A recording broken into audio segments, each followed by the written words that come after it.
Ready to stop spinning your wheels and start moving your business forward? You're in the right place.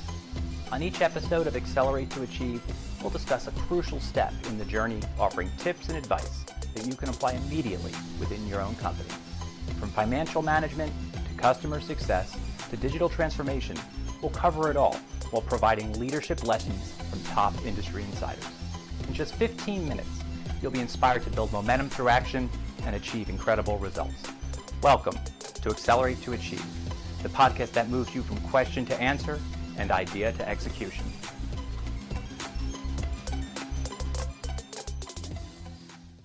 Hello, and welcome back to the latest edition of the Accelerate to Achieve podcast Spotlight Series. I'm your host, Ryan Walter, the founder of Parrels Advisory. Start with the end in mind.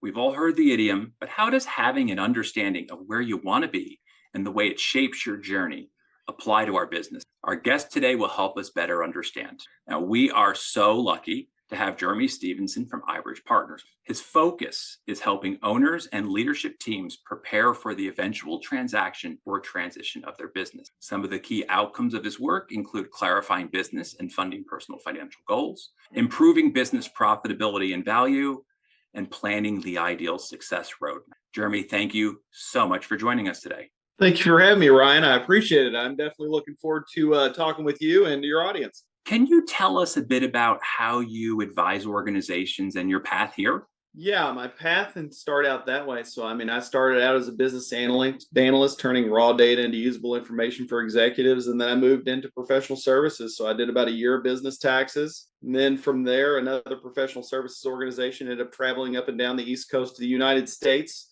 from 2007 to 2011, helping companies get to where they were going to go. So unfortunately, the macroeconomic environment wasn't that friendly at that point. So a lot of it was bankruptcy preparation. A lot of it was exit preparation. The other side of it was companies that were going to survive, but they wanted to figure out how to emerge from the downturn as best way as possible. So, what was that near-term growth path going to be? And of course, that kind of segued into let's streamline, optimize, and then scale this business. And then the eventual turning the business into an enterprise that actually functions and creates profits, not headaches, and generates wealth for the ownership. From there, in 2011, I joined a fintech startup that was a back of the napkin idea at that point. Long story short, put a pitch deck together, raised $100 million, scaled the business up to a little over $1 billion in sales, ended up selling it to Nationwide in 2017. And while I was there consulting with them, because trying to build out their retail financial services segment, which is why they bought the company I was a partner in, I created iBridge because I had some business contacts that reach out to me and asked me if I could help them out with this strategic project, essentially in terms of how do they increase revenue, profitability, how do they scale a business, how do they streamline it, how they reduce cost in various areas. So I ended up working with a couple of Fortune 50 companies and then a handful of 10 million minus revenue companies. And ended up leaving Nationwide and had some engagements that kind of carried me through the COVID 2020 year. And then first quarter of 21 is kind of when I start really, I guess you could say, turn the lights on and went live and said, all right, I'm going to do this full time. And I've been working on it ever since. In terms of how I engage in businesses, generally there's two pain points that get the conversation started. And it's companies that have achieved a certain level of success and ace the space they're in, but they're trying to achieve that next level of success, improve, scale, grow to the next level, taking a company from 15 to 25 million or 50 to 100 million, whatever it is. Normally that requires a different company, and it's usually a different mindset to get there. That's kind of the first pain point. Inevitably, all these lead into how do we increase enterprise value for this business? How do we prepare for the eventual transition or transaction? And I always tell people essentially that I'm the person that tries to help the company get ready for a transaction. I'm not the person that tries to create a transaction. So you mentioned it a bit as you led in about optimization. What does it mean then to optimize for both the short and long? Initially, the way I describe this basically is it makes no sense to look at this the right way early on. If you've got a startup or you've got a company that has 10 people, but you're looking to grow it essentially, and inevitably you're going to have 40 people, revenue, whatever, that kind of goes along with the game. But earlier on, putting in structure that doesn't make any sense, putting in systems and processes that don't make any sense. That's kind of how you have to think about it. You think about your company 5 times or 10 times or whatever X amount of times bigger than it currently is, because inevitably that will make sense once you actually get to that point and you've already laid the groundwork so that you're building with that idea in mind, so that when you do have 10 people in the whatever department, you've already got the systems and the groundwork and the base level essentially in place to actually work harmoniously with one another, and the reporting structure can be added on, as opposed to just, a general startup essentially, or the mentality of we're trying to sell stuff, we want to sell more stuff, and it's all hands on deck. If I turn to owners and their efforts to think about or maybe even position their sale, where do you see some gaps in their knowledge or perhaps just general expectations of the Timing, to tell you the truth. I mean, it's absolutely comes down to timing. They underestimate the amount of time that it takes to actually prepare for a sale of a business. Most owners, and the vast percentage of them, don't actually want to exit their business, and most of them exit because of a catastrophic event of some sorts, whether it's disruption in their industry, divorce, a catastrophic health event, something of sorts essentially is the impetus for it. But if you're actually trying to prepare the business, and this is what I always tell my clients, you want to actually diversify your income streams, essentially, just like in a financial planning scenario. So how do you do that? You're actually going to take the wealth out of the business. And the earlier you do that, the better.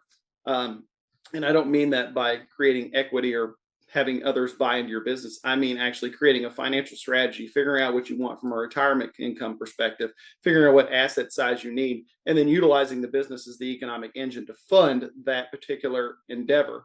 And inevitably, it actually works you out of a job over a period of time. It allows you to actually probably do what you wanted to do, because most business owners have an idea and they want more autonomy, which is why they start a business.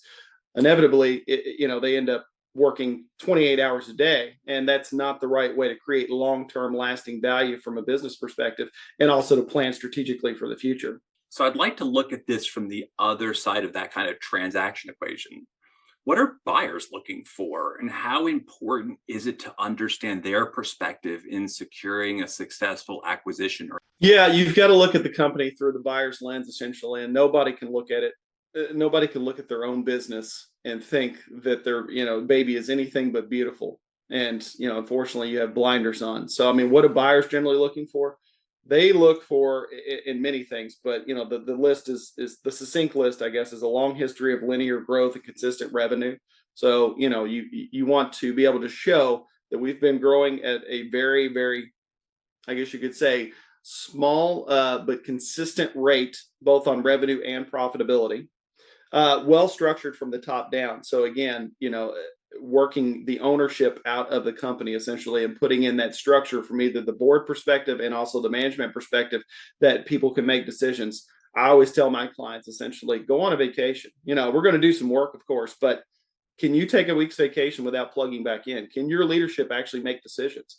Because buyers want to know that if you're not in the equation, can the business continue to survive and thrive? Because that's what they're buying. They're not necessarily buying you. And a lot of times that's why owners obviously kind of they stay on for a couple of years after the acquisition to continue to make sure that the business has continuity. But if you can actually sell that early on, and you have an entity that's operating where you can actually enjoy life, enjoy the ownership process, you're creating real value there on the buyers, through the buyer's lens. And then, of course, throughout the organization, you want to mitigate sole dependency issues. And again, that goes basically creating structure, systems, processes.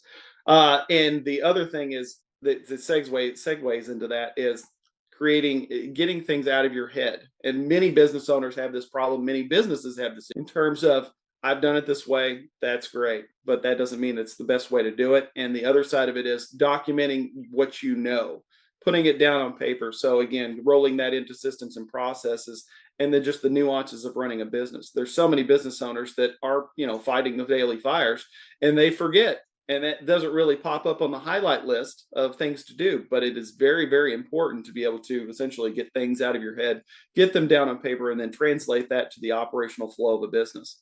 The other side of it is, and I've seen this many times, and it happens, unfortunately, is you want low customer concentration.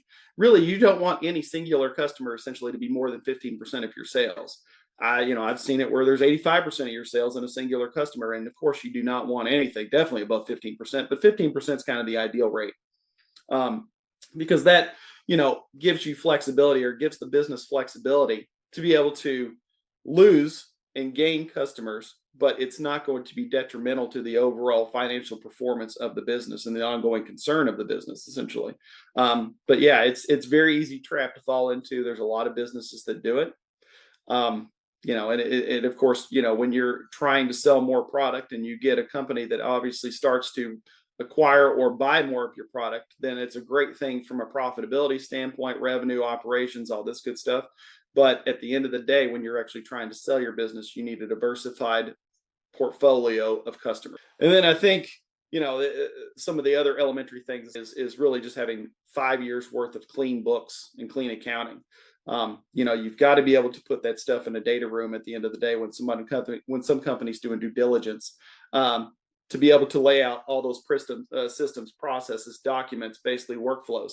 And then, of course, financial records. Here's our 5 years of financial records and things like that. Because, to your previous point, a lot of businesses or business owners essentially underestimate the amount of time. If a company's going to get a valuation done, if a buyer's actually going to buy a business, they're going to get a valuation done. Your financials are going to be normalized for a period of 3 to 5 years. Generally, it's going to be 5 years. So anything that happens within that time frame doesn't really matter for the most part. You've got to be working at that optimized level for a good period of time before that to actually create the track record that you can actually, I guess you could say, advertise and sell to buyers. You said a couple things earlier, the 28 hours a day working, as well as putting yourself out of a job, and that sort of sparked a question for me. Are there common errors you see owners making when it comes to their role in running the business? Yes, it is. And I've been in this position, so I understand how you can, I can understand how it happens. But doing everything and being everything to the business, again, it goes back to structure. I always look at a business through enterprise, financial, and operations. But if you look at the other side of a coin, when it comes to improving a business and segmenting it out essentially to make it more attractive to buyers and building value in the enterprise, it's really structure, systems, process, tech, talent. That's kind of the 5 pillars that I go by. And yeah, so there's so many owners that essentially are everything to the business. They make all the decisions. They may have a leadership team, but you've got to be able to empower that leadership team to be able to make decisions. Again, that's one of the reasons that I tell clients essentially to take a vacation. We can put in guardrails, but a week's vacation, nobody's going to kill the business. And as you do that and not pick up the phone when you're getting phone calls, then it gives them more flexibility. It empowers them. It gives them better decision-making skills, and it also helps them actually become better leaders and employees, because inevitably that's what you're going to have to do. A CEO of a company cannot do everything. You're vigiling the long-term strategy and trying to work on that. And if you're in the daily operations, as they say, working in the business and not on the business, then you can't fight all the fires and look at the long-term goals. And so many businesses actually are reactive as opposed to proactive. They take things, and I don't care what revenue range, if it's $500 million or if it's $30 million or $10 million, it still is consistent because those old habits die hard, as they usually kind of say. So, how do you actually get out of that? Or what are the common pitfalls? It's business owners doing everything and being everything to the business. They have no strategy for the future. Things are just happening. Essentially, again, they're being reactive. They turn to the wrong advisors a lot of times. Some business owners, of course, have CPAs and legal advice and probably a private wealth manager. But, as you scale and grow a company, just as you scale and grow in life, certain things have to change, and you may need a more sophisticated way of looking at things. And not all advisors are created equal, and not all tools are right for the job. If you're going to do heart surgery, you hire a heart surgeon. So, that's kind of the common pitfalls that I see. Now, for someone looking to position their business for eventual sale, but they're unsure where to even start, what advice would you? I think the first thing, there's a couple of things there, and it's literally, the low-hanging fruit is get the stuff out of your head and onto paper. And that translates into creating systems and processes. And the other really overarching thing is to make themselves less important to the business operations. And that's really hard to do. Both of those are really hard to do because the first one is boring and it takes a lot of time. You can certainly, it's never going to make the strategic game plan list of any business, most likely, unless they're actually really focused on this. But it's inevitably important from a talent perspective. It's also from a retention perspective and also from a continuity perspective. How do you train new people essentially when you're hiring? How do you continue operations essentially when somebody leaves? Do you have sole dependency issues? It identifies many different things, but it is a boring exercise, but a necessary one. And the other side essentially is, again, working themselves out of a job, making them less important in the operations, empowering their leadership team make the discussions or the decisions rather. And you can oversee it from the board perspective. You can oversee it, and on the other side of the personal side, because obviously there is no separation when it comes to personal or privately held business ownership and private life. It allows you to enjoy the ownership experience of a business, achieve your goals from both a personal and business financial standpoint, but it also allows you to enjoy life, because we only get one trip, and you've got to be able to actually capitalize on that. Well, Jeremy, I love the way you ended there, bringing it back to both the personal side and not just on the business side. And I'd like to thank you for joining us on the podcast. Now, before we go, is there anything you'd like to say for those interested in learning more about all? Yeah, I think it's very tempting to go at this particularly alone. I mean, everybody needs an advisor. I always say that Michael Jordan even had a coach. So, it's challenging, and you always don't know what you don't know. But, when you're trying to actually, I guess you could say, succeed in life, create successful exit journeys, and choreograph the exit strategy of your business essentially, and an eventual transition, it's much better essentially to at least have a conversation with somebody that specializes in this, whatever growth strategist, business strategist, successful exit strategist. So yes, absolutely. And I'm always happy to have a conversation. They can certainly contact me on LinkedIn. But yeah, absolutely. So again, Jeremy, thank you. And we'll be including everything he's mentioned in the show notes, as well as the contact information and other things that he's just brought up. And we hope you've all enjoyed this latest edition in our Spotlight. Thank you for listening today. I look forward to joining you on the next episode. Until then, I'm Ryan Walter. And remember that solving your biggest business problems begins when you decide to accelerate your approach and achieve more. At Parrels Advisory, our focus is your business's future. Having the right insight, experience, and perspective makes all the difference when tackling far-reaching issues within your company. We are here to simplify the steps, unlock your potential, and move you forward, making your vision a reality. We've helped startups achieve massive growth, mid-sized businesses navigate digital transformation, and enterprises embrace innovation. Wondering how to jumpstart your business and move it forward? Contact us to discuss your audacious goals during a complimentary consultation.